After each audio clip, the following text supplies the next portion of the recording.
Assalamualaikum warahmatullahi wabarakatuh. Bismillahirrahmanirrahim.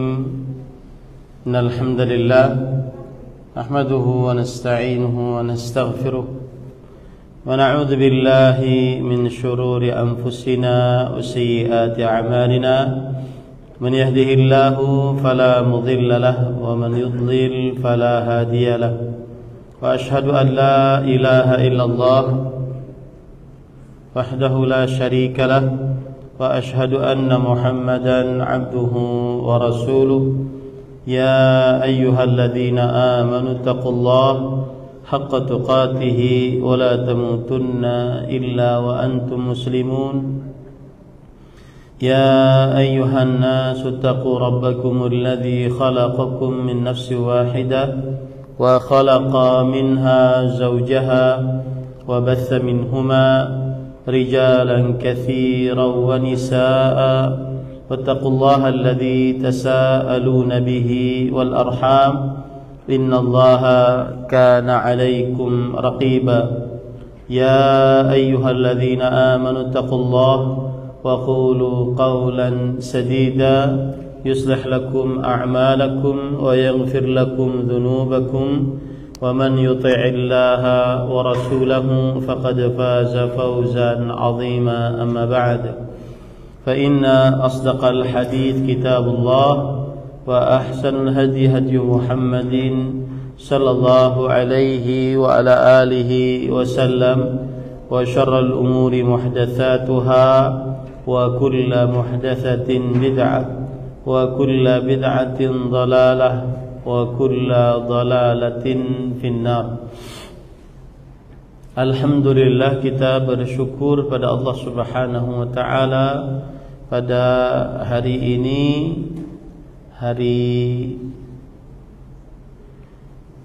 Sabtu 21 Al-Muharram 1446 Hijriah.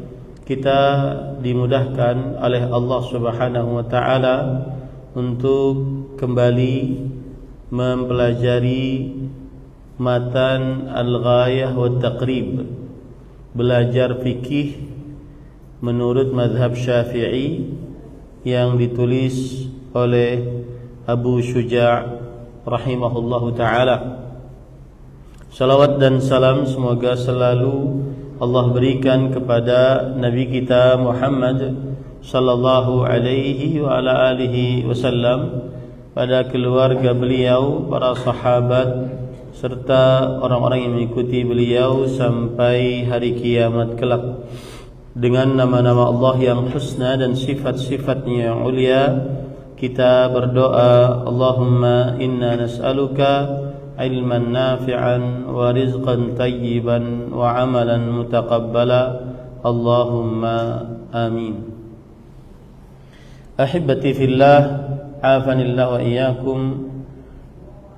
Para ikhwah sekalian yang saya cintai karena Allah, semoga Allah Subhanahu wa taala selalu memberikan afiat kepada kita di dunia dan di akhirat.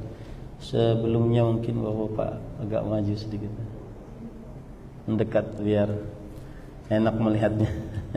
Mengelilingi gitu. Ya.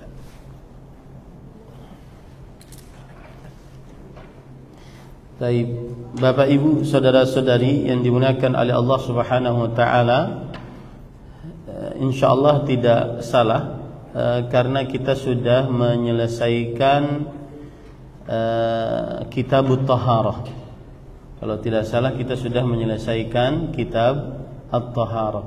Maka mulai tahun ini, yaitu tahun 1446 Hijriah, kita melanjutkan pembelajaran kita, belajar fikih menurut mazhab Syafi'i dari matan Al-Ghayah wa Taqrib yang ditulis oleh Fadilatul Syekh Abu Syuja' rahimahullah, yaitu dari kitabus shalah, dari kitab salat.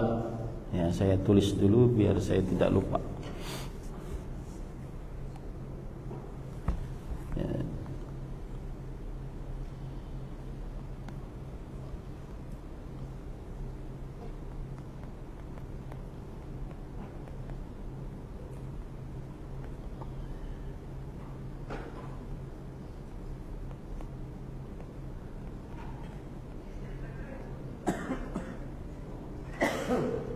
tanggal 27.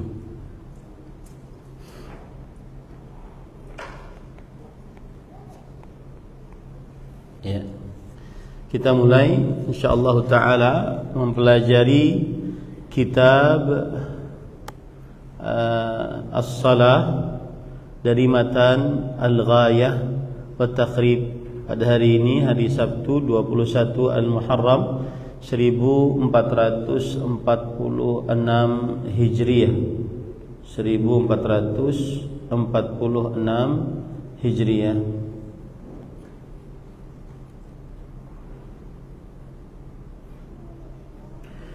Bertepatan dengan 27 Juli 2024. Taib. Penulis mengatakan Kitabus Salah. Kitab. Alhamdulillah. Sering saya sebutkan, kitab artinya adalah kumpulan tulisan-tulisan. Kemudian As-Salah adalah kumpulan tulisan-tulisan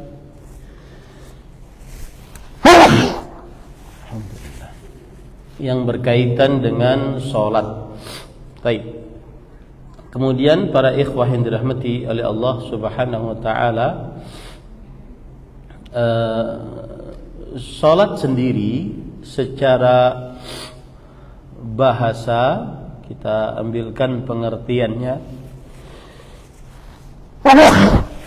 Kita ambilkan pengertiannya, sholat secara bahasa adalah secara bahasa ad-du'a.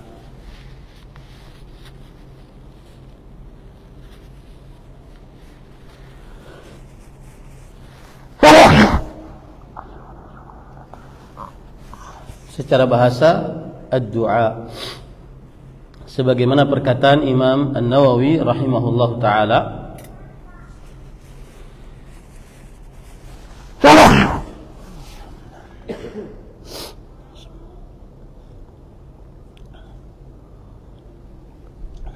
di dalam kitab Al-Majmu' Syarhul Muhadzab. Beliau mengatakan as-salatu fil lughati ad-du'a. Salat secara bahasa adalah doa. Salat secara bahasa adalah doa. Kemudian beliau mengatakan wa summiyatis salatu asy-syar'iyyatu salatan lishtimaliha 'alaihi wa hadha huwa sahih. Wa bihi qala al-jumhur min ahli al-lughah wa ghairuhum min ahli at-tahqiq. Yang artinya, dan dinamakan salat secara syariat adalah salat karena salat dari awalnya sampai akhirnya mengandung doa. Karena salat dari awalnya sampai akhirnya mengandung doa. Dan ini adalah pendapat jumhur dari ahli bahasa dan selain mereka dari ulama-ulama peneliti. Dari selain mereka dari ulama-ulama peneliti. Intinya salat secara bahasa artinya adalah doa. Adapun salat secara istilah syariat, yaitu at-ta'abbudu lillahi ta'ala bi aqwalin wa af'alin makhsusatin muftatahatin bit takbir mukhtatamatin bit taslim. Salat secara istilah syariat adalah proses beribadah kepada Allah dengan berupa ucapan, perbuatan yang khusus. Proses beribadah kepada Allah dengan berupa ucapan, perbuatan yang khusus, dimulai dengan takbir dan diakhiri dengan salam. Nah, ini adalah pengertian salat. Ini adalah pengertian salat. Kemudian para ikhwah yang dirahmati oleh Allah Subhanahu wa taala, penulis berkata, atau sebelum penulis berkata, dalil yang menunjukkan disyariatkannya salat. Dalil yang menunjukkan disyariatkannya salat. Apa saja dalilnya? Yang pertama yaitu salat diwajibkan atas setiap muslim yang sudah mukallaf 5 kali sehari. Salat diwajibkan atas setiap muslim yang sudah mukallaf 5 kali sehari. Dalilnya dari Al-Quran, surat Al-An'am ayat 72. Wa an aqimus shalah, dan dirikanlah oleh kalian seluruhnya salat. Ayat ini memberikan pelajaran perintah untuk mendirikan salat. Karena di dalam ayat ini ada kata perintah, aqimus shalah, dirikanlah oleh kalian seluruhnya salat. Kemudian dalil dari Al-Quran juga, surat Al-Baqarah ayat 238.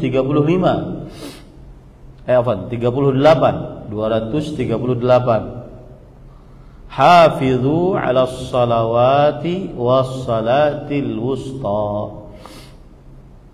Selalu jagalah salat dan salat pertengahan. Selalu jagalah salat-salat dan salat pertengahan.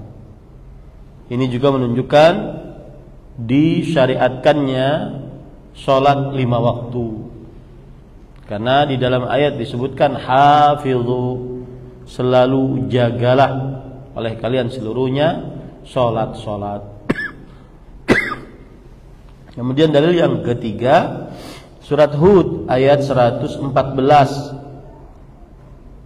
tentang disyariatkannya salat. Allah Subhanahu wa taala berfirman, wa aqimis shalah tarafain nahar wa zulafan minal lail. Yang artinya, dan dirikanlah salat di penghujung siang dan di malam hari. Penghujung siang dan di malam hari. Begitu juga dalil yang lain, surah An-Nisa ayat 103. Allah Subhanahu wa taala berfirman, innas salata kanat 'alal mu'minina kitaban mawquta. Sesungguhnya salat adalah diwajibkan atas orang-orang yang beriman pada waktu-waktu yang sudah ditentukan. Nah, di sini menunjukkan bahwa salat itu disyariatkan karena Allah berfirman, innas salata kanat 'alal mu'minin kitaban mawquta. Sesungguhnya salat itu diperintahkan atas orang-orang yang beriman pada waktu-waktu yang sudah ditentukan. Nah, lalu adapun hadis-hadis Rasul sallallahu alaihi wasallam yang mewajib atau mensyariatkan salat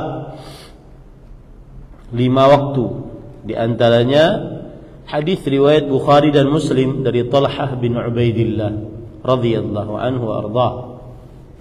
Beliau berkata, datang seseorang menemui Rasul sallallahu alaihi wasallam dari daerah Najd, Sa'ir ar-ra's, yang mana kepalanya tidak tertutup. Yusma'u dawiyu sautih, terdengar gumaman suaranya.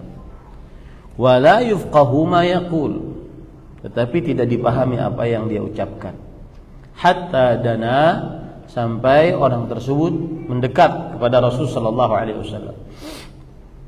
Dan sahabat Nabi radhiyallahu anhu ketika menceritakan secara rinci seperti ini, menunjukkan bahwa mereka sangat teliti di dalam meriwayatkan hadis. Jadi benar-benar tergambar oleh kita bagaimana kejadian pada saat itu. Dan ini bentuk amanah dari para sahabat Nabi radhiyallahu anhu. Fa idza huwa yas'alu 'anil Islam. Lalu ternyata orang itu bertanya kepada Rasul sallallahu alaihi wasallam tentang Islam. Lalu Rasul sallallahu alaihi wasallam menjawab, "Khamsu salawatin fil yaumi wal lailah." Salah satu Islam adalah mengerjakan salat 5 waktu sehari semalam. Lalu orang tersebut bertanya lagi kepada Rasul sallallahu alaihi wasallam, "Hal 'alayya ghairuha?" Apakah ada kewajiban atasku selain 5 kali salat tersebut? Maka kemudian Rasulullah sallallahu alaihi wasallam bersabda, "La, tidak ada, illa an tatawwa', kecuali engkau mengerjakan salat sunnah." Nah, ini dalil yang menunjukkan bahwa disyariatkannya salat, yaitu salat 5 waktu. Kemudian juga hadis yang diriwayatkan oleh Imam Bukhari dan Muslim dari Abdullah bin Mas'ud radhiyallahu an. Abdullah bin Abbas radhiyallahu anhuma, bahwa ketika Rasul sallallahu alaihi wasallam mengutus Mu'adz ke negeri Yaman, maka beliau bersabda, "Innaka taqdumu ala qaumin ahli kitab." Sungguhnya engkau mendatangi suatu kaum ahlu kitab. "Falyakun awwala ma tad'uhum ilaihi ibadatullah." Maka hendaklah yang pertama apa yang kamu dakwahkan kepadanya adalah beribadah kepada Allah. Fa idza 'arafullah, kalau mereka sudah mengenal Allah, fa akhbirhum anna Allah qad farada 'alaihim 5 salawatin fi yaumihim wa lailatihim. Maka beritahukan kepada mereka bahwa Allah telah mewajibkan atas mereka 5 kali salat sehari semalam. Fa idza fa'alu fa akhbirhum anna Allah farada 'alaihim zakatan min amwalihim wa turaddu 'ala fuqaraihim. Jika mereka melakukan salat, maka beritahukan bahwa Allah telah mewajibkan atas mereka zakat dari harta mereka dan diberikan kepada orang-orang fakir mereka. Hadis ini juga menunjukkan disyariatkannya salat 5 waktu. Kemudian juga berdasarkan hadis, yaitu riwayat Bukhari dan Muslim dari Abdullah bin Umar radhiyallahu anhuma, bahwa Rasul sallallahu alaihi wasallam bersabda, "Bunyal Islamu ala 5." Islam dibangun di atas 5 perkara. Syahadati an la ilaha illallah wa anna Muhammadan Rasulullah, yaitu mengucapkan 2 kalimat syahadat. Wa iqamis salah, mendirikan salat. Wa ita'iz zakah, dan membayar zakat. Wal haji wa shaumi Ramadan, dan berhaji dan berpuasa pada bulan Ramadan. Hadis ini juga menunjukkan bahwa wajibnya dan disyariatkannya salat 5 waktu. Begitu pula dalam hadis riwayat Bukhari dan Muslim, yaitu tentang kisah Isra dan Mi'rajnya Nabi Muhammad sallallahu alaihi wasallam. Fa faradallahu ala ummati 50 salah. Faraja'tuhu faqal hiya 50 wa hiya 50 la yubaddalu al-qawl ladayya. Maka Allah Subhanahu wa taala mewajibkan atas umatku 50 kali salat. Lalu aku meminta keringanan kepada Allah Subhanahu wa taala. Kemudian Allah Subhanahu wa taala berfirman, dia 5 kali dan dia berpahala 50 kali lipat. Ya. Dan tidak ada pergantian setelah ini di hadapanku. Nah, itulah dalil yang menunjukkan disyariatkannya salat dan diwajibkannya salat 5 waktu. Begitu juga berdasarkan ijma'. Ya, di antara ijma' yang menukilkan ijma' tentang wajibnya salat 5 waktu adalah Ibnu Hazm dalam kitabnya Al-Muhalla. Beliau mengatakan, la khilafa min ahadin minal ummah fi anna as-salawatil khamsa fardun. Tidak ada khilaf seorang pun dari umat ini bahwa salat 5 waktu adalah wajib. Begitu juga Imam An-Nawawi rahimahullah yang bermadzhab Syafi'i. Beliau menukilkan ijma' dalam kitabnya Al-Majmu' Syarhul Muhadzab. Ajma'atil ummah ala anna as-salawatil khamsa fardhu 'ain. Umat Islam bersepakat bahwa salat 5 waktu itu adalah fardhu 'ain. Nah, ini menunjukkan bahwa dalil-dalil tentang disyariatkannya salat dan diwajibkannya salat 5 waktu. Baik. Kemudian kita kembali kepada kitab kita. Penulis berkata, as-salatul mafrudatu khamsun. Salat 5 waktu itu ada 5. Sebagaimana yang sudah kita sebutkan tadi. Salat 5 waktu ada 5, ya. Dan dia 5 dalam perbuatan, 50 dalam ganjaran pahala.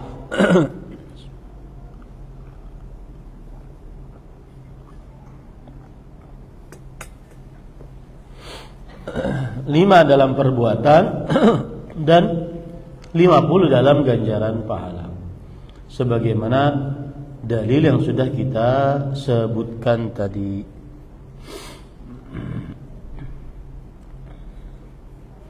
Dan ini menunjukkan keutamaan salat 5 waktu. Menunjukkan keutamaan salat 5 waktu.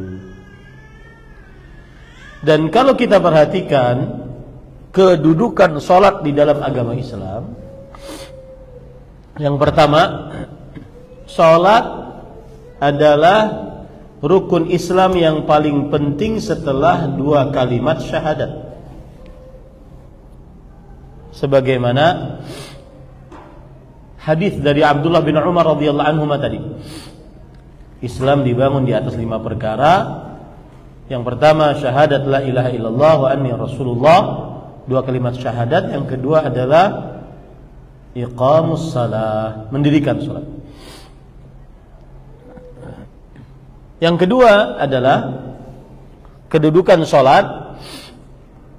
Salat diperintahkan oleh Allah untuk mendirikannya di dalam segala keadaan. Saat muqim, saat safar, saat aman, saat perang, saat sehat, saat sakit. Ya. Diwajibkan salat 5 waktu dalam segala keadaan. Sebagaimana dalam surah Al-Baqarah ayat 238, 239. Hafizu 'alas salawati was salatil wusta wa qumu lillahi qanitin. Fa in khiftum farijalan aw rukbana fa idza amintum fadhkurullaha kama 'allamakum ma lam takunu ta'lamun. Selalu jagalah salat dan jagalah salat pertengahan. Dan bangunlah berdiri untuk Allah dengan tegak. Jika kalian takut, maksudnya dalam keadaan berperang, maka bangunlah dalam keadaan di atas kaki atau sedang naik onta. Dan jika dalam keadaan aman, maka kerjakanlah sebagaimana Allah Subhanahu wa taala telah mengajarkan kepada kalian. Sesuatu yang kalian tidak mengetahui sebelumnya. Ini ayat menunjukkan bahwa Allah memerintahkan untuk menjaga salat dalam setiap keadaan. Keadaan safar, keadaan muqim, sehat, sakit, perang, aman, maka senantiasa selalu diperintahkan untuk salat. Rasulullah sallallahu alaihi wasallam bersabda dalam hadis yang diriwayatkan oleh Imam Bukhari dari Imran bin Husain, "Shalli qa'iman, fa in lam tastati' fa qa'idan, fa in lam tastati' fa 'ala jambin." Salatlah dalam keadaan berdiri, kalau tidak sanggup duduk, kalau tidak sanggup berbaring. Menunjukkan bahwa Allah Subhanahu wa taala memerintahkan untuk selalu menjaga salat dalam keadaan bagaimanapun. Nah, yang ketiga, keutamaan salat lainnya adalah salat adalah wasiat Rasulullah sallallahu alaihi wasallam yang paling terakhir untuk umatnya sebelum beliau wafat. Sebelum beliau wafat, sebagaimana hadis dari Abu Dawud dari Ali bin Abi Thalib radhiyallahu an, beliau berkata, "Kana akhiru kalamin Nabi sallallahu alaihi wasallam as-salah wa ma malakat aymanukum." Artinya, perkataan terakhir Rasulullah sallallahu alaihi wasallam adalah jagalah salat dan berbuat baiklah kepada budak kalian. Dan ini beliau ucapkan 3 sampai 5 hari sebelum Rasul sallallahu alaihi wasallam wafat. Nah, kemudian para ikhwan yang dirahmati oleh Allah Subhanahu wa taala, lalu yang keempat, salat adalah syariat seluruh para nabi dan para rasul. Cuma mungkin tata caranya berbeda-beda. Salat adalah syariat seluruh para nabi dan para rasul alaihi wassalatu wassalam. Sebagaimana ayat Al-Quran surat Al-Anbiya ayat 73, wa auhayna ilaihim fi'lal khairat wa iqamas salah wa ita'az zakat. Dan kami wahyukan kepada mereka, yaitu kepada para nabi dan para rasul, untuk berbuat kebaikan dan mendirikan salat dan membayar zakat. Menunjukkan bahwasanya syariat salat adalah syariatnya para nabi dan para rasul. Yang kelima adalah salat tiang agama, yang mana agama tidak tegak kecuali dengan salat. Sebagaimana hadis yang diriwayatkan oleh Imam Tirmidzi dari Mu'adz bin Jabal radhiyallahu an, Rasul sallallahu alaihi wa alihi wasallam bersabda, "Ra'sul amri al-Islam wa 'amuduhu as-salah." Pokok segala perkara adalah Islam. Di inti segala perkara itu Islam. Dan tiangnya dari perkara tersebut adalah salat. Tidak akan tegak keislaman kecuali dengan ada tiang tersebut. Maka para ikhwan yang dirahmati oleh Allah Subhanahu wa taala, salat adalah tiang agama.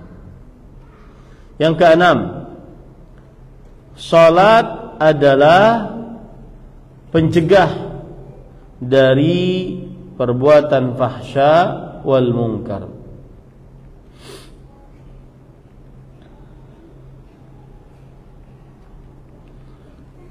Apa yang dimaksud salat mencegah perbuatan fahsya dan mungkar? Salat mencegah perbuatan keji dan kemungkaran. Sebagaimana dalam surat Al-Ankabut ayat 45, "Innas salata tanha 'anil fahsya'i wal munkar." Sesungguhnya salat mencegah dari perbuatan fahsya dan mungkar.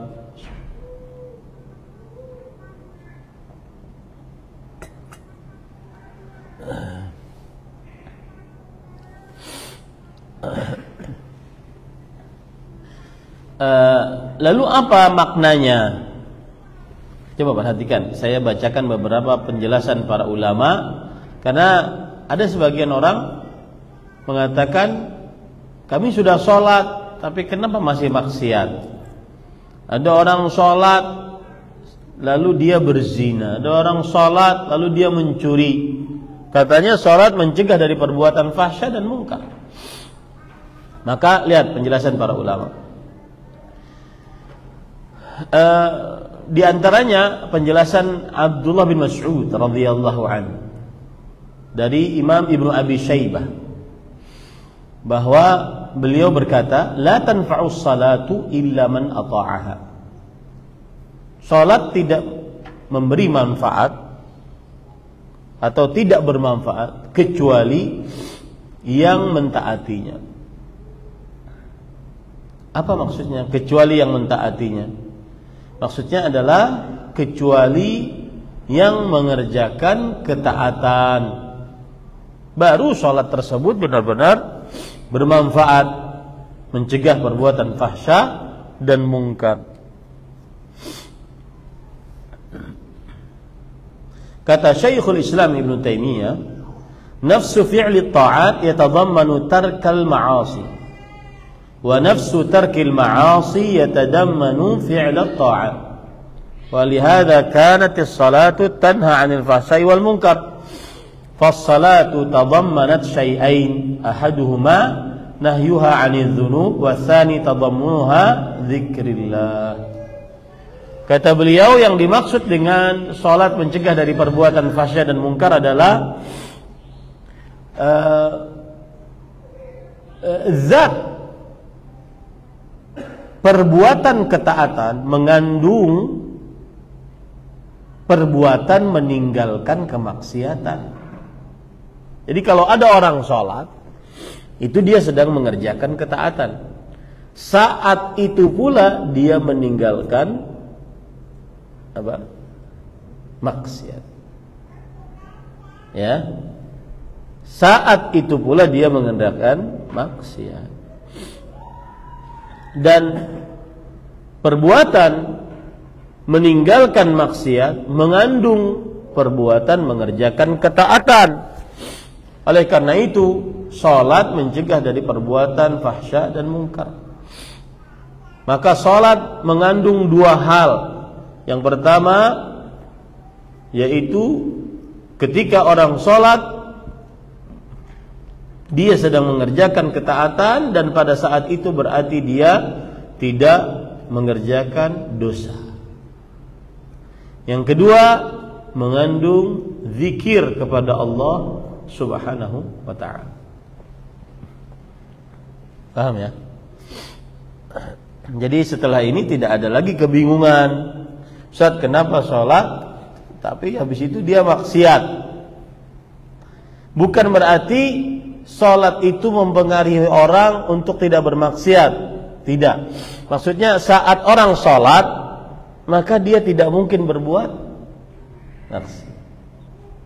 Itu maksudnya tanha 'anil fahsya wal munkar. Salat mencegah dari perbuatan keji dan kemungkaran karena dia sedang salat. Karena dia sedang salat. Bukan berarti setelah salat kemudian terjaga dari kesalahan. Enggak. Bukan itu maksudnya. Tetapi saat salat dia terjaga dari perbuatan fahsya dan munkar. Begitu maksudnya. Kemudian para ikhwan dirahmati oleh Allah Subhanahu wa taala. Lihat penjelasan yang lain dari Fadilat Syekh Abdurrahman bin Nasir As-Sa'di rahimahullah. Beliau mengatakan, wajhu qaulus salah tanha 'anil fahsya wal munkar anna al-'abda al-muqima laha al-mutammimu li arkaniha wa syurutiha wa khushu'iha yastaniru qalbahu wa yatatahharu fuaduhu wa yazdadu imanuhu wa taqwa raghabatuhu fil khair wa taqillu aw ta'dumu raghabatuhu fil syarr fabid-darurati mudawamatuha wal muhafadhatu 'alayha 'ala al-hajal wajhi tanha 'anil fahsya'i wal munkar. Fahadha min a'zami maqasidiha wa thamaratiha. Nah, ini beda lagi penjelasannya. Kalau tadi penjelasannya adalah orang sholat tidak mungkin maksiat. Itulah makna dari mencegah dari perbuatan fahsya dan munkar. Orang sholat bisa nggak berzina? Nggak bisa karena sedang sholat. Tapi bukan berarti setelah selesai sholat dia terjaga dari perbuatan fahsya dan munkar. Ini penjelasan pertama. Penjelasan yang kedua yaitu dari Fadilat Syekh Abdurrahman bin Nasir As-Sa'di rahimahullah, bahwa seorang hamba yang mendirikan sholat, menyempurnakan pelaksanaan rukun-rukunnya, syarat-syaratnya, dan kekhusyuannya, maka akhirnya qalbunya diterangi dengan sholat. Kemudian perasaannya bersih, imannya bertambah, keinginan untuk mengerjakan kebaikan menguat, dan keinginan untuk mengerjakan keburukan minimal atau hilang. Oleh karena itu pastilah kalau orang terus menerus mengerjakan sholat yang seperti ini, maka dia akan dijauhkan dari fahsya dan munkar. Dia akan dijauhkan dari perbuatan fahsya dan munkar. Nah, ini penjelasan yang kedua. Ini para ikhwan yang dirahmati oleh Allah Subhanahu wa taala. Baik. Apa itu fahsya? Fahsya, berkata Imam Ibnul Arabi Al-Maliki, adalah al-ma'asi wa huwa aqallud darajat.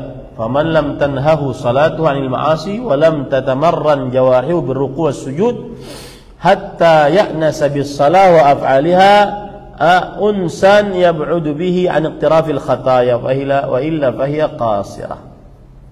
Artinya al-fahsya artinya adalah maksiat, dan dia derajat maksiat yang paling rendah. Kalau sholatnya tidak mencegahnya dari perbuatan maksiat, padahal maksiat itu adalah yang paling rendah, dan dia anggota tubuhnya tidak terlatih untuk ruku dan sujud, sehingga dia selalu ingin sholat dan akhirnya jauh dari maksiat. Kalau tidak demikian berarti sholatnya kurang.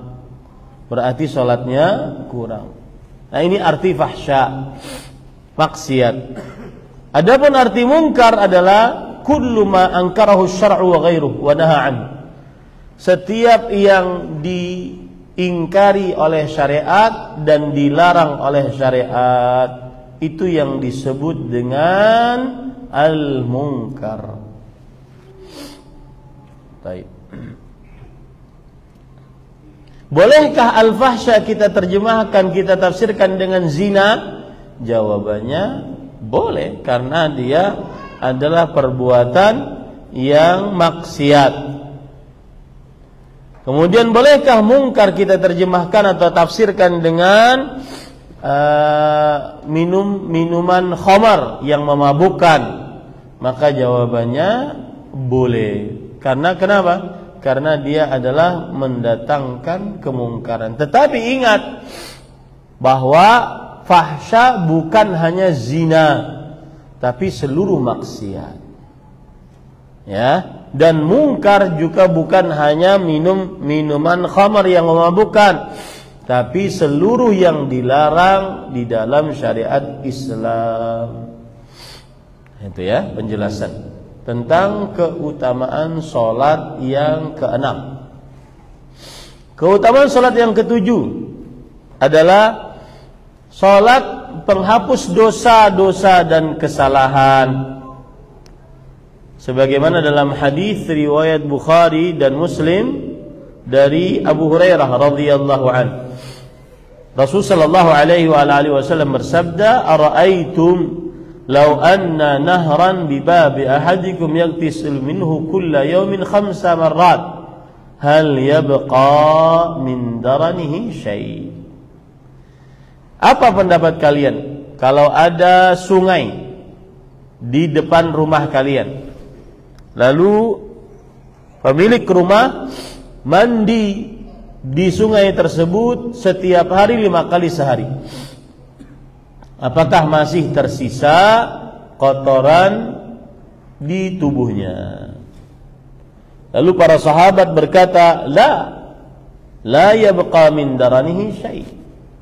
Tidak akan tersisa dari daki di tubuhnya sedikit pun. 5 kali sehari mandi. Maka kemudian kata Rasul sallallahu alaihi wasallam, "Fadzalika matsalus salawatil khams yamhullahu bihinnal khataya." Demikianlah perumpamaan salat 5 waktu. Dengannya Allah menghapuskan kesalahan-kesalahan. Nah, ini menunjukkan kedudukan, keistimewaan salat yang ke-7, yaitu menghapuskan dosa dan kesalahan.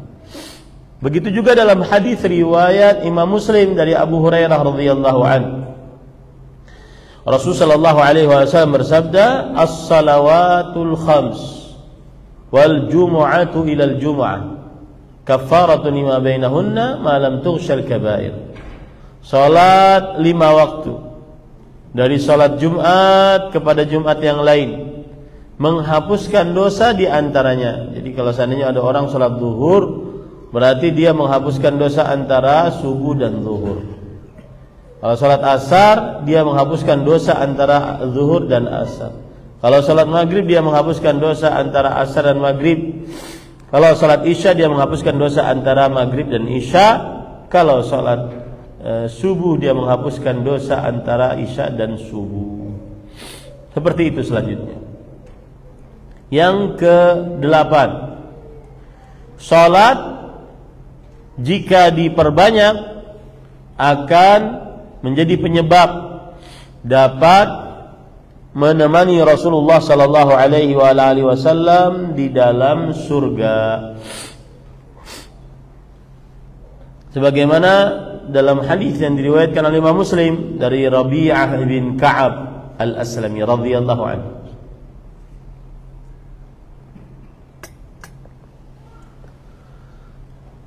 Beliau bercerita, "Kuntu abitu ma'a Rasulillah sallallahu alaihi wasallam."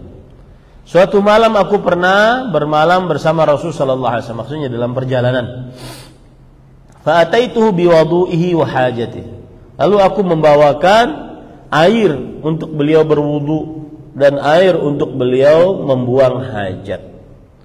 Lalu Rasul sallallahu alaihi wasallam ingin membalas budi Rabi'ah bin Ka'ab al-Aslami. Beliau mengatakan, "Sal, mintalah." Maksudnya berdoalah, mintalah apa yang ingin engkau minta. Kemudian Rabi'ah bin Ka'ab al-Aslami berkata, "As'aluka murafaqataka fil jannah." Aku memohon kepada engkau menemanimu di dalam surga. Sebagaimana aku sekarang di dunia menemanimu penuh dengan kenikmatan, kelezatan, keindahan, maka aku ingin juga menemanimu di dalam surga. Maka kata Rasul sallallahu alaihi wasallam, "Awa ghaira dzalik?" Adakah selain itu permintaanmu? Kata Rabi'ah bin Ka'ab al-Aslami radhiyallahu anhu, "Huwa dzak."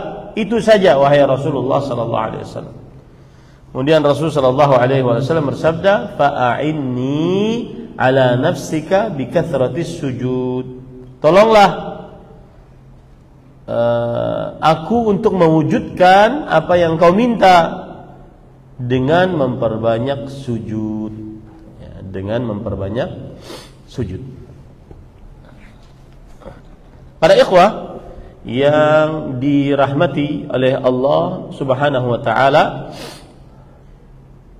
Nah, itulah tadi kedudukan salat. Karena tadi disebutkan penulis mengatakan as-salatul mafruḍah khamsun. Salat wajib itu ada 5, tetapi ganjarannya 50. Nah, baru saya perlebar permasalahannya, ada sekitar berapa tadi? sekitar 9 8 keutamaan, keistimewaan sholat 5 waktu. Nah, kemudian penulis mengatakan adz-zuhru wa awwal waqtiha zawalus syams. Zuhur dan awal waktunya adalah tergelincirnya matahari dari arah timur ke arah barat, dari pertengahan di atas kepala kita kemudian tergelincir ke arah barat. Itu awal waktunya. Ya, itu awal waktunya. Dan ini berdasarkan hadis yang diriwayatkan oleh Imam Muslim dan selainnya dari Abu Musa al-Asy'ari radhiyallahu an, Rasul sallallahu alaihi wasallam annahu atahu sa'ilun yas'alu an mawaqitis shalah. Ada orang bertanya kepada beliau tentang waktu-waktu salat. Lalu Rasul sallallahu alaihi wasallam tidak menjawab sama sekali, menunjukkan beliau belum dapat wahyu. Fa aqama al-fajr hina inshaqqa al-fajr. Lalu beliau menegakkan salat ketika telah pecah fajar. Wan nasu la yakadu ya'rifu ba'dhum ba'dha. Dan orang-orang pada waktu itu masih belum bisa mengenal satu dengan yang lainnya. Maksudnya masih gelap. Thumma amarahu fa aqama bidh-dhuhri hina zalati syams. Lalu beliau memerintahkan untuk didirikan salat zuhur ketika matahari sudah menggelincir dari pertengahan ke arah barat.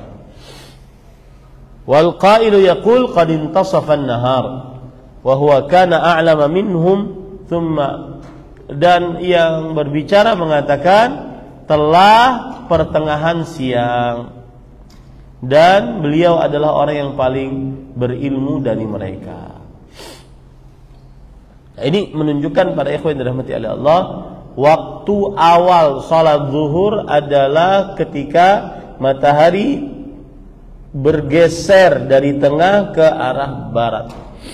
Bergeser dari tengah ke arah barat.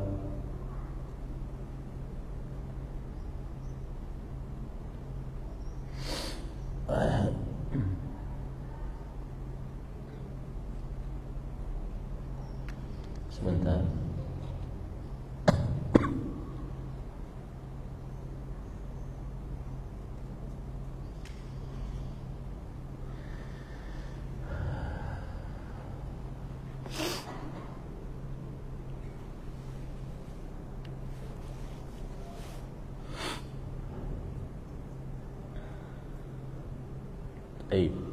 Jadi kita belajar sholat zuhur awalnya. Ini saya akan perlebar permasalahannya. Awal waktu sholat zuhur kapan tadi? Hina zawali syams, ketika matahari bergeser dari tengah ke barat. Dari tengah ke barat, ya. Dan ini berdasarkan surat Al-Isra ayat 78. Salah satu dalilnya surat Al-Isra ayat 78. Aqimis salah liduluki syams ila ghasaqil lail. Dirikanlah salat liduluki syams ila ghasaqil lail, yaitu karena tergesernya matahari sampai datangnya malam. Dan yang dimaksud dengan duluk adalah bergesernya, menurut pendapat sebagian ulama salaf. Zawaluha nisfun nahar. Dulu kisyams itu bergesernya matahari di pertengahan siang. Bergesernya matahari di pertengahan siang. Nah ini. Baik. Adapun dalil dari dari hadis Rasul sallallahu alaihi wasallam, yaitu di antaranya hadis riwayat Muslim dari Abdullah bin Amr bin As radhiyallahu anhuma. Rasul sallallahu alaihi wasallam ditanya tentang waktu salat. Beliau mengatakan waktu salati zuhur idza zalati syams an batni sama Waktu salat zuhur adalah ketika matahari bergeser ke barat dari perutnya langit. Perutnya langit berarti tepat di atas kepala manusia. Tepat berada di atas kepala manusia, kemudian bergeser, maka itulah waktu awal sholat zuhur. Ya, itulah ada waktu awal sholat zuhur. Dan ini berdasarkan ijma', kesepakatan para ulama rahimahumullah. Sebagaimana dinukilkan oleh ijma' oleh Imam Ibnu Munzir, ajma'u ala anna waqta adh-dhuhri zawalus syams. Para ulama bersepakat bahwa waktu salat zuhur adalah bergesernya matahari dari tengah. Kemudian Imam Nawawi rahimahullah berkata, yang bermadzhab Syafi'i, dalam kitab Al-Majmu' Syarhul Muhadzab, ajma'atil ummah ala anna awwala waqti adh-dhuhr zawalus syams. Nuqila al-ijma'u fihi khalaiq. Para umat Islam bersepakat bahwa awal waktu salat zuhur adalah dengan bergesernya matahari. Dan dinukilkan ijma', naqal al-ijma' fihi khalaiq. Yang menukilkan ijma' di dalamnya adalah para ulama-ulama. Ya, para ulama-ulama yang begitu banyak. Nah, inilah awal waktu sholat zuhur. Kalau antum ditanya sekarang, sudah belajar toh? Saya sebutkan tadi. Awal waktu sholat zuhur berarti kapan?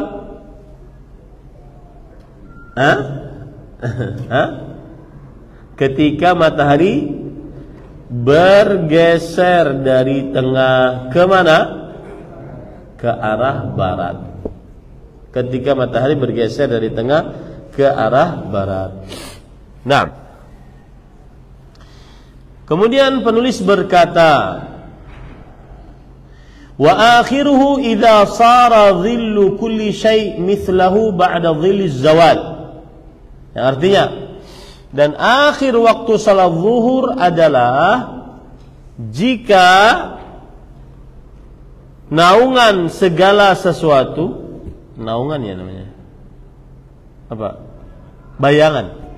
Jika bayangan segala sesuatu semisal dengannya setelah bayangan pergeseran. Setelah bayangan pergeseran. Jika bayangan segala sesuatu semisal dengannya, misalkan ini pulpen, ini kira-kira berapa sentimeter nih Pak? Anggap 15 sentimeter. Kita letakkan nih. Kalau mataharinya di atas, maka tidak ada bayangannya. Tapi kalau mataharinya sudah bergeser ke kanan atau ke arah barat, maka dia akan ada bayangan. Nah, ketika bayangan ini sama besarnya dengan pulpen ini, maka itulah akhir waktu sholat zuhur. Dan ini sangat penting kalau seandainya kita tidak tahu ada jam, kita sedang di hutan, kita sedang di atas puncak hutan, puncak gunung, kita sedang di mana lagi? Di lautan dan seterusnya.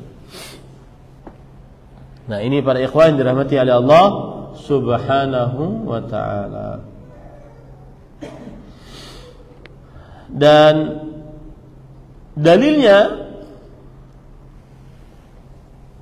sebelumnya, dan ini adalah mazhab Syafi'i, bahwa akhir waktu salat zuhur adalah jika bayangan segala sesuatu menjadi semisal dengannya selain bayangan yang terjadi saat bergeser. Ya, selain bayangan yang terjadi saat bergeser. Dan ini adalah mazhab jumhur, mayoritas para ulama, dari mazhab Maliki, Syafi'i, Hambali, dan salah satu riwayat dari Imam Abu Hanifah. Dan dinukilkan ijma' atasnya. Apa dalilnya? Hadis riwayat Muslim dari Abdullah bin Amr bin As radhiyallahu anhuma, Nabi Muhammad sallallahu alaihi wa alihi wasallam bersabda, idza shallaitumul fajr fa inna waqtun ila an yatlu'a asy-syamsu ila an yatlu'a qarnu asy-syamsil awwal. Thumma shallaitumudz dhuhra fa inna waqtun ila an yahdura al-'ashr. Jika kalian salat subuh, maka sesungguhnya ia adalah waktu sampai terbit tanduk matahari yang pertama. Dan jika kalian setelah salat selesai zuhur, maka sesungguhnya dia adalah waktu sampai datang asar. Sampai datang asar. Nah, ini dalil bahwa ada waktu awal, ada waktu akhir. Gitu ya. Jadi bukan satu waktu saja sholat zuhur, tapi ada waktu awal, ada waktu akhir. Begitu juga berdasarkan hadis riwayat Muslim dari Abu Musa al-Asy'ari radhiyallahu anhu, bahwa Rasulullah sallallahu alaihi wasallam ditanya oleh seseorang tentang waktu-waktu sholat. Beliau tidak mau menjawab karena belum dapat wahyu. Lalu setelah itu beliau dalam mengerjakan sholat zuhur, maka beliau mengakhirkan zuhur sampai mendekati waktu asar. Dan beliau kemudian bersabda, al-waqtu baina hadain. Waktu salat zuhur di antara dua ini, yaitu dari mulai tergesernya matahari ke arah barat sampai kepada bayangan sesuatu sama dengan sesuatu tersebut. Bayangan sesuatu sama dengan sesuatu tersebut. Nah, ini para ikhwan dirahmati oleh Allah Subhanahu wa taala. Taib. Kemudian ada permasalahan yang berkaitan sedikit dengan salat zuhur sebagai penambahan ya. Dianjurkan menyegerakan salat zuhur apabila tidak ada panas dan tidak ada mendung. Segerakan salat zuhur di waktunya.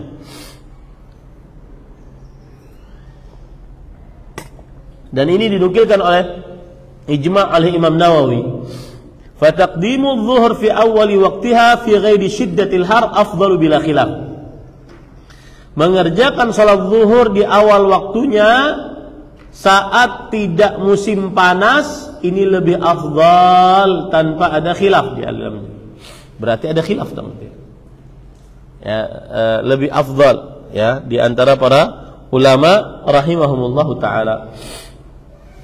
Jadi salat zuhur itu lebih afdal diawalkan. Kecuali kalau dalam keadaan panas, musim panas. Sebagaimana hadis Rasul sallallahu alaihi wasallam. Waktu itu ada muadzin mengumandangkan azan salat zuhur. Lalu Rasul sallallahu alaihi wasallam bersabda, "Abrid, dinginkan." Beliau juga bersabda, intazir, tunggu. Kemudian beliau juga bersabda, syiddatul harri min fayhi jahannam. Sesungguhnya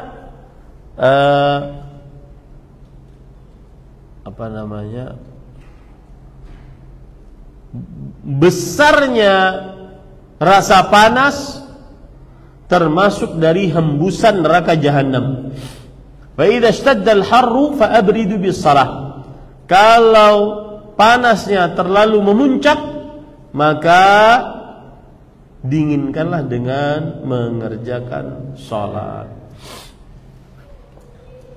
Nah, ini menunjukkan bahwa dianjurkan kalau cuacanya sangat panas seperti sekarang-karang ini di negara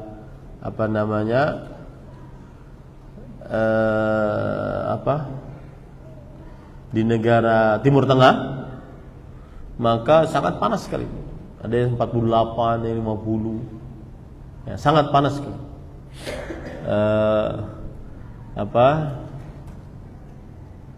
Sendal karet yang nomor 43 jadi jadi begini gitu ya, yang dilihat di internet gitu ya, saking panasnya. Ini digunakan hadis Rasul, abridu, yaitu dinginkan, jangan tergesa-gesa.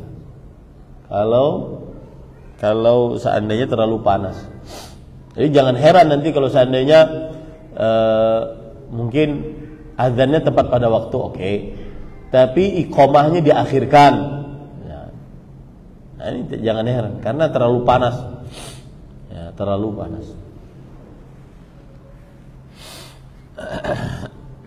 Nah, ya itu dulu saya ingin mempersilahkan bapak-bapak kalau ada pertanyaan. Jadi sekali lagi kita di pertemuan pertama ini memulai membaca kitab Matan Ghayah wa Taqrib, belajar fikih menurut mazhab Syafi'i, dan yang kita baca adalah kitab salat.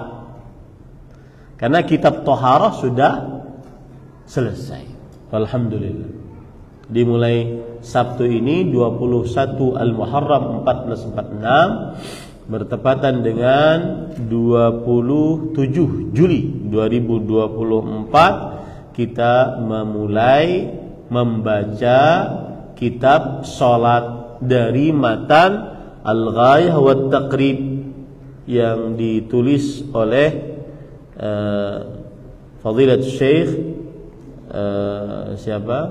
Abu Syuja'. Fadilatul Syekh Abu Syuja'.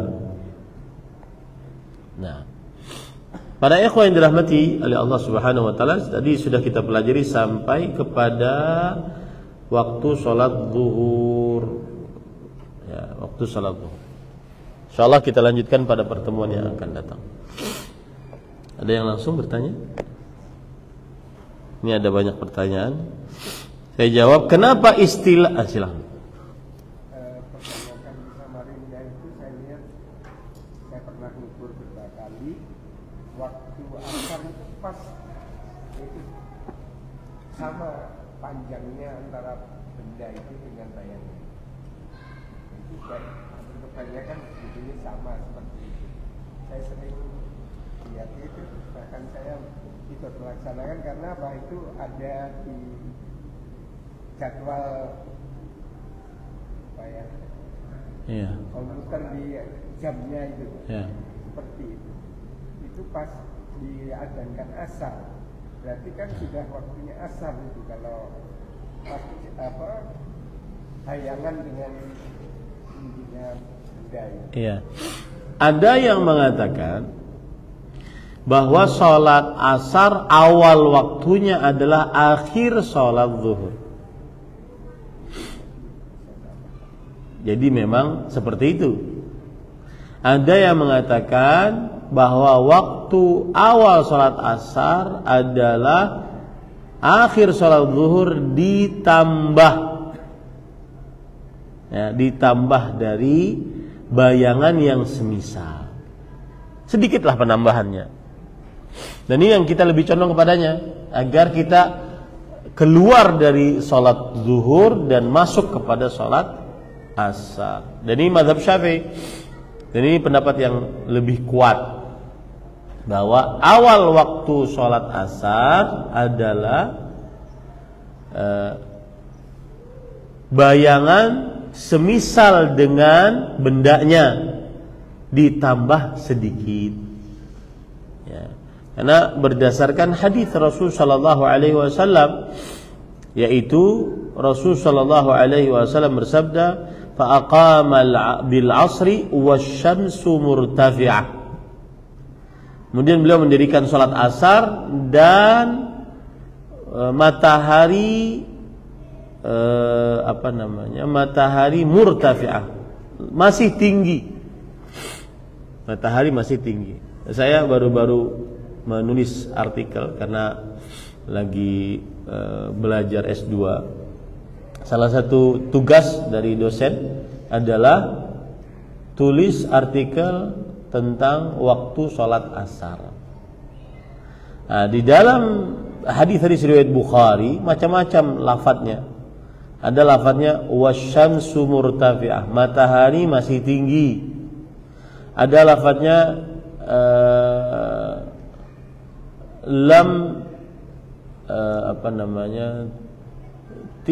matahari tidak keluar dari kamarnya. Jadi matahari masih ada gitu, tinggi. Jadi memang seperti itu. Awal waktu sholat asar adalah bayangan semisal dengan bendanya ditambah sedikit agar keluar dari waktunya. Nah, kenapa istilahnya mendirikan sholat bukan melaksanakan sholat? Karena itu yang dibahasakan di dalam Al-Quran dan hadis. Iqamus shalah, ya, aqimus shalah, mendirikan sholat, dirikanlah sholat, bukan if'alus shalah, bukan kerjakanlah sholat, bukan laksanakanlah sholat, bukan. Dan para ulama menjelaskan yang dimaksud dengan mendirikan yaitu memperhatikan waktu sholat, kemudian memperhatikan rukun dan kewajiban sholat, kemudian yang ketiga memperhatikan kekhusyuan sholat. Itulah yang disebut dengan mendirikan. Memperhatikan waktu sholat berarti tidak boleh mengerjakan sholat di luar waktunya atau mengakhirkan sholat selalu tanpa ada uzur. Memperhatikan rukun dan kewajibannya, tidak boleh rukunnya ditinggalkan atau bermudah-mudah untuk tidak mengerjakan rukun, seperti tidak tumakninah. Kemudian yang ketiga memperhatikan kekhusyuannya. Karena khusyuk adalah salah satu dari hal yang disyariatkan di dalam sholat, ya. Allah Subhanahu wa ta'ala berfirman di dalam Al-Quran tentang kekhusyuan.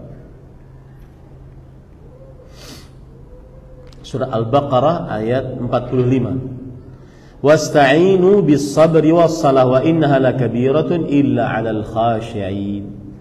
Minta tolonglah kalian dengan bersabar dan mendirikan salat, dan sesungguhnya salat itu sangat berat kecuali bagi orang-orang yang khusyuk.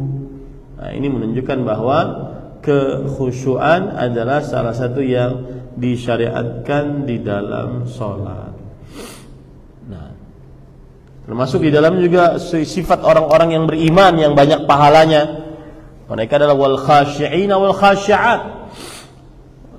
Orang-orang yang khusyuk saat salat, laki-laki dan perempuan. Wallahu a'lam. Apakah wanita boleh melaksanakan sholat Jumat? Jika iya, adakah dalil yang menyebutkan hal tersebut? Jawabannya iya, boleh. Perempuan untuk melaksanakan sholat Jumat, tetapi tidak diwajibkan bagi perempuan sholat Jumat. Tapi kalau melaksanakan sholat Jumat boleh, dan gugur kewajibannya untuk sholat zuhur di rumahnya, ya. Dan ini adalah ijma' para ulama. Tidak wajib sholat Jumat bagi perempuan, ijma'. Tapi kalau mereka ikut sholat Jumat, gugur kewajibannya dan sah sholat Jumatnya, juga ijma'. Gitu ya. Ijma' itu maksudnya kesepakatan para ulama rahimahumullahu ta'ala.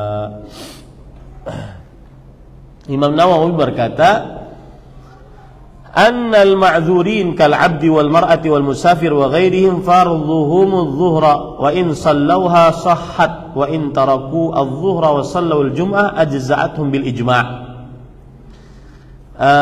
Bahwa orang-orang yang punya uzur seperti budak, perempuan, musafir dan selain mereka, maka kewajiban mereka adalah melaksanakan sholat zuhur. Dan jika mereka melaksanakan sholat Jumat, maka sah sholatnya. Dan jika mereka meninggalkan sholat zuhur dan mereka mengerjakan sholat Jumat, maka sah dengan ijma'. Nah, gitu ya. Wallahu a'lam. Jadi kalau ditanya apa dalilnya, dalilnya ijma'. Dalilnya adalah ijma', kesepakatan para ulama rahimahumullah ta'ala. Nah, saya pernah diajarkan oleh guru saya. Beliau berkata bahwa wudu haram hukumnya dibantu oleh orang lain dalam keadaan menggunakan gayung atau semacamnya. Dan saat selama saya belajar saya baru mendengar itu. Apakah itu benar? Apa yang dimaksud dengan dibantu oleh orang lain? Kalau yang dimaksud adalah menuangkan air, maka tidak mengapa. Sependek pengetahuan saya, ya, tidak mengapa. Karena Rasulullah SAW dituangkan air kepadanya saat berwudu. Ya, dituangkan air kepadanya saat berwudu. Wallahu a'lam.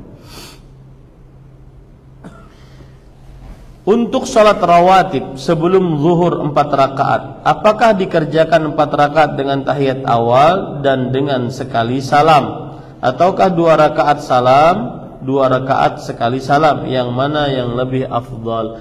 Rasul sallallahu alaihi wasallam bersabda, "Salatul laili wan nahar masna masna."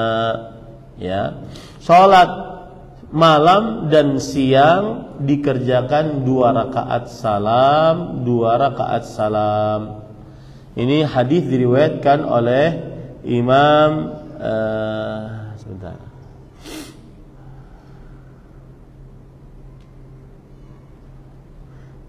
Ada hadis yang disebut dengan salat malam dikerjakan 2 rakaat salam, 2 rakaat salam. Hadis riwayat Imam Abu Dawud. Salat yang dikerjakan di malam hari dan di siang hari 2 rakaat salam, 2 rakaat salam. Hadis riwayat Imam Abu Dawud, Imam Ibnu Khuzaimah dan Imam Ibnu Hibban. Jadi kerjakan 2 rakaat salam, 2 rakaat salam. Nah, wallahu a'lam. Mana yang lebih utama, salat di masjid di dekat rumah jalan kaki yang sering melakukan acara bid'ah, atau salat di masjid salaf yang agak jauh dari rumah tapi menggunakan kendaraan? Jawabannya, salatlah di masjid yang menegakkan sunnah di dalamnya. Karena ketika seseorang beribadah kepada Allah, terutama perihal salat, maka diwajibkan untuk beribadah sesuai dengan sunnah Rasul sallallahu alaihi wasallam. Nah, bagaimana dengan jadwal waktu salat yang beredar dan jam salat sementara kita tidak melihat langsung posisi matahari? Ini pembantu. Ini adalah waktu, penentuan waktu itu pembantu, bukan sebagai penentu. Ya, membantu kita untuk mengerjakan sholat. Karena pada asal hukumnya kita melihat matahari kalau sholat. Wallahu a'lam. Bagaimana penetapan waktu zuhur pada negara yang siangnya mataharinya tidak terlihat? Maka jawabannya adalah, jika memang matahari tidak terlihat sama sekali, maka dia mengambil waktu di negara yang ada matahari terbit tenggelam dengan normal. Yang paling dekat, ikutilah waktu tersebut. Ya. Ada di internet ada sebuah daerah yang masih daerah negara Norwegia, yaitu Svalbard namanya. Svalbard. Ya. Di situ tidak pernah terlihat matahari. Nah, sholatnya waktu itu ya berarti dia mengikuti daerah yang dekat dengannya, yang ada terbit dan tenggelam matahari secara normal. Baik, kalau seandainya terbit tenggelam ada Ustaz, cuma waktunya siang semua. Kalau sholatnya gimana Ustaz? Puasanya kami pernah 20 jam Ustaz. Maka kita katakan selama ada matahari terbit tenggelam, ikuti matahari terbit tenggelam. Ya. Dan di daerah Svalbard tadi itu nggak boleh melahirkan di situ, nggak boleh, mati di situ nggak boleh juga. Karena kalau melahirkan susah, kalau mati juga susah untuk dikubur karena mayatnya akan timbul, tidak ada tanah yang bisa menanamnya. Lalu ngapain orang di situ? Penduduknya cuma 2.000, Pak. Lalu ngapain orang di situ? Kerja demi dunia. Ada tambang di situ dan dibayar mahal. Nah, bagaimana penetapan waktu zuhur? Ini sudah. Bagaimana dengan perkataan seburuk-buruk apapun dan dosa yang kau lakukan tetaplah sholat, namun seorang hamba tersebut melakukan maksiat minum alkohol, afwan minum khamar, mabuk-mabuk, itu afwan apakah benar Ustaz tidak terima selama 40 hari amalan sholatnya? Bagaimana akan hal tersebut? Jawabannya adalah iya, teruslah sholat meskipun seseorang bermaksiat. Dan para ikhwan yang dirahmati oleh Allah Subhanahu wa taala, apakah benar orang yang minum khamar tidak diterima sholatnya selama 40 hari? Maka ada hadis sahih yang menyebutkan bahwa yang meminum khamar, minuman yang memabukkan, tidak diterima sholatnya 40 hari. Tidak diterima sholatnya 40 hari. Ada hadis sahih yang menjelaskan akan hal tersebut, yaitu hadis yang diriwayatkan oleh Imam At-Tirmidzi dengan sanad yang hasan, bahwa man syaribal khamra lam tuqbal lahu salatun 40 sabahan fa in taba taballahu alaihi fa in ada lam yaqbalillahu lahu salatan 40 sabahan. Jika ada orang minum khamar, tidak diterima untuknya salatnya 40 hari. Kalau dia bertobat, Allah akan beri taubat atasnya. Kalau dia kembali, Allah tidak menerima untuknya salat 40 hari. Jika bertobat, Allah akan memberi taubat atasnya. Jika kembali, Allah tidak menerima salatnya 40 hari. Jika dia bertobat, maka Allah akan menerima taubatnya. Jika kembali keempat kalinya, Allah tidak akan menerima salatnya 40 hari.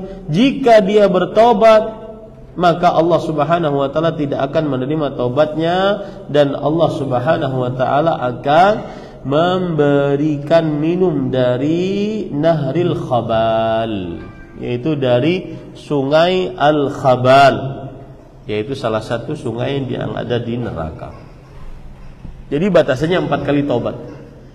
Tapi hadis ini bukan berarti misalkan nih orang minum khamar, berarti sholatku kada diterima 40 hari, kada usah sholat 40 hari sih. Nah, ini bukan itu begitu maksudnya. Tapi bertobatlah, lalu setelah itu sholatlah. Bukan berarti kalau seandainya dia minum khamar, kemudian dia boleh tidak sholat 40 hari. Bukan. Karena menganggap sholatnya tidak diterima. Bukan seperti itu maksudnya. Wallahu a'lam.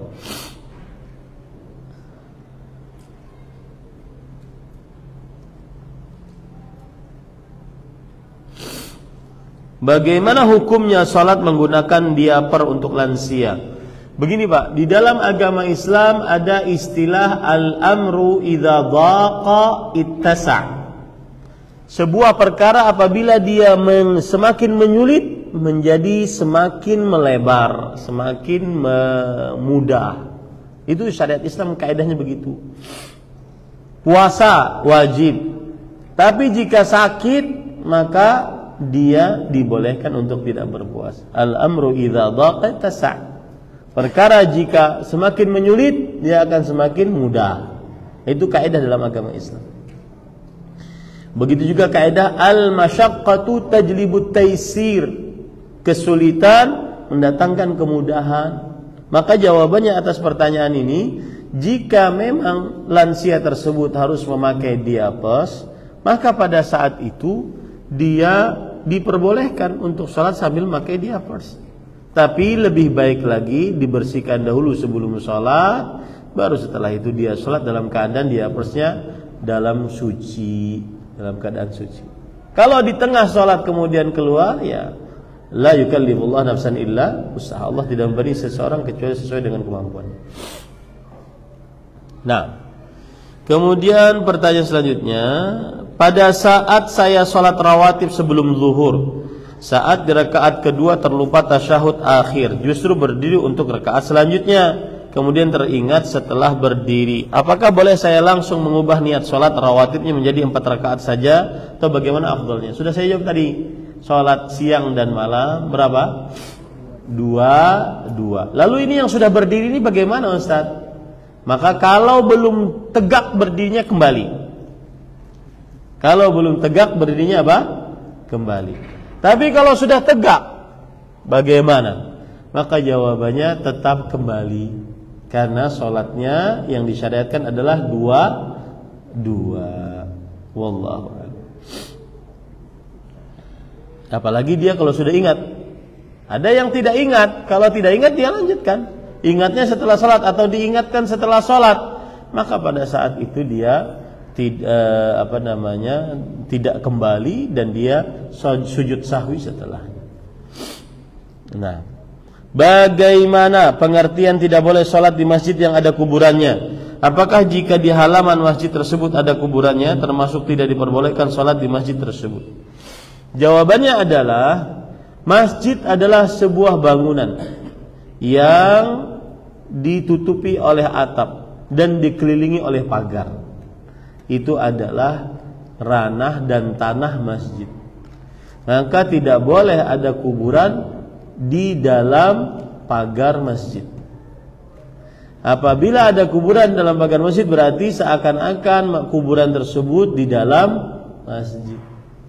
Maka apabila ada kuburan di dalam masjid, maka pendapat yang lebih kita kuatkan dari pendapat para ulama, tidak sah sholat di dalamnya. Tidak sah sholat di dalamnya. Rasulullah SAW bersabda, la tusallu ilal kubur. Tidak boleh sholat menghadap ke kuburan. La di sini janganlah, larangan. Wan nahyu lit tahrim, wan nahyu yaqtadil fasad. Larangan menunjukkan kepada keharaman, dan larangan berkonsekuensi kepada kerusakan ibadah tersebut. Maka kita lebih mengambil pendapat ulama yang mengatakan bahwa sholat di masjid yang ada kuburannya tidak sah, batil, maka wajib diulang. Wallahu a'lam.